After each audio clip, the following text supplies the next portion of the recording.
ইজতানিবু কাসীরাম মিনাজ যান্নি। এটা শুধু মুসলমানদের জন্যই না, বরং সমগ্র মানব জাতির জন্য উপদেশ।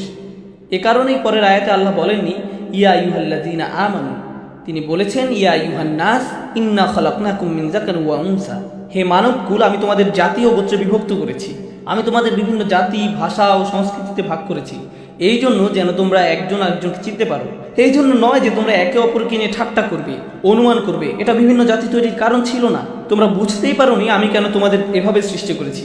আমরা কেন ভিন্ন আপনারা এর গুরুত্ব ধরতে পারেননি। আর এটা বলা হয়েছে সমগ্র মানব জাতিকে। কিন্তু এর পূর্বে তিনি বলেছেন ইয়া আইয়ুহাল্লাযীনা আমানু ইজতানিবু কাসীরাম মিনাজ যান্নি। কেন তিনি এটা বললেন? এতে কি শেখার আছে? সমগ্র মানব জাতিকে উদ্দেশ্য করার আগে তিনি বিশ্বাসীদের উদ্দেশ্য করেছেন, কারণ মুসলিমদের অন্যদের জন্য উদাহরণ হতে হবে। কিভাবে ভ্রান্ত ধারণা থেকে দূরে থাকা যায়, কিভাবে অন্যদের নিয়ে ঠাট্টা করা যাবে না, কিভাবে অনুমান করা থেকে দূরে থাকতে হয়, কিভাবে সুসম্পর্ক রাখতে হয়, কিভাবে সন্দেহ থেকে দূরে থাকতে হয়। পুরোপুরি পরিষ্কার প্রমাণ ছাড়া কোনো কিছুই মতামত দিবেন না। যতক্ষণ সব পরিষ্কার না হচ্ছে আপনি কোনো মতামত দিবেন না, কোনো কিছু বলবেন না। আমি বলার জন্য যথেষ্ট জানি না, এখানেই থেমে যান। কেউ আপনার মতামত চাইল, আপনি এই ইমামের ব্যাপারে কী ভাবেন, ওই লোকটির ব্যাপারে কী ভাবেন, তার ব্যাপারে কী ভাবেন। আমি যথেষ্ট জানি না, কিন্তু মনে হয় খুব একটা ভালো না। না না, আমি যথেষ্ট জানি না, এখানেই শেষ, আর কিছু বলার নেই। আমি মনে করি যে লোকটি ভালো, আমি প্রায় নিশ্চিত যে সে ভালো। আর কিছু না হোক, জিদনি আখিকা উজরান, নিজের ভাইয়ের জন্য অজুহাত বের করুন। যদি আপনি যথেষ্ট না জানেন, বলবেন না যে আমি শুধু শুনেছি। ইজা কিলা ওয়াকাল, যখন আপনি কোনো কিছু শুনে সেটা প্রচার করেন, তা আমাদের নবী সাল্লাল্লাহু আলাইহি সাল্লামের শিক্ষার বিরোধী। তাই আপনি যখন বলেন আমি শুনেছি আর এরপর তা প্রচার করেন, আপনি আসলে নবী সাল্লাল্লাহু আলাইহি সাল্লামের আদেশ অমান্য করলেন।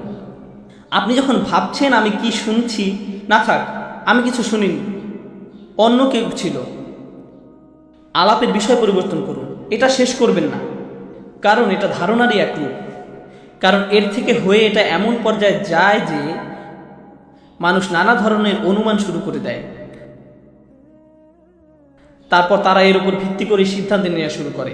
আমাদের এমন জাতি হতে হবে যারা সঠিক তথ্য খুঁজবে, যতক্ষণ পর্যন্ত না তা পুরোপুরি নিশ্চিত না হলে আপনার কোনো পদক্ষেপ নেওয়ার দরকার নেই।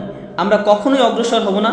আমাদের পরিবারে, কর্মক্ষেত্রে, সমাজে, এমনকি খবরের ক্ষেত্রে প্রয়োগ করতে হবে। কখনো আমরা খবরে কিছু একটা শুনি, ভাবি এটাই সত্য। উদ্দেশ্য, কোনো মানুষ বা ঘটনা নিয়ে কোনো কিছু মতামত দেওয়ার আগে আরও গভীর ও সঠিক অনুসন্ধান হওয়া উচিত। আমাদের আরও বিবেচক হতে হবে।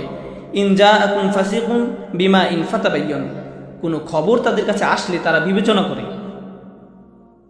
কোনো খবর শুধু শুনলেই হবে না, ফাতাবায়্যাকু ফাতাসাব্বাতু বিকারাউকা, আরও গভীর ও সঠিক অনুসন্ধান হওয়া উচিত। আমাদের আরও বিবেচক হতে হবে। ইন জাআকুম ফাসিকুন ফাতাবায়্যানু, কোনো তথ্য তাদের কাছে আসলে তারা তা বিবেচনা করে। কোনো খবর শুধু শুনলেই হবে না, যতক্ষণ পর্যন্ত পুরোপুরি নিশ্চিত না হওয়া যাচ্ছে কোনো মতামত দিবেন না, অনুমান করবেন না। আল্লাহ আমাদের এই নীতিতে চলার তৌফিক দান করুন। আজকে আমাদের নিজেদের পরিবারের আর সমাজের যে অবস্থা, এটা মেনে চললে তার থেকে অনেক ভালো হবে। আল্লাহ আমাদের অন্যের দোষ খোঁজা থেকে বিরত রাখুন, অন্যের প্রতি আন্তরিকতা দান করুন, ভালোবাসা দান করুন। আল্লাহ এই দিনের মাধ্যমে আমাদের এক উম্মাহ হওয়ার তৌফিক দান করুন, আমাদের হৃদয়ের বন্ধন দৃঢ় করে দিন।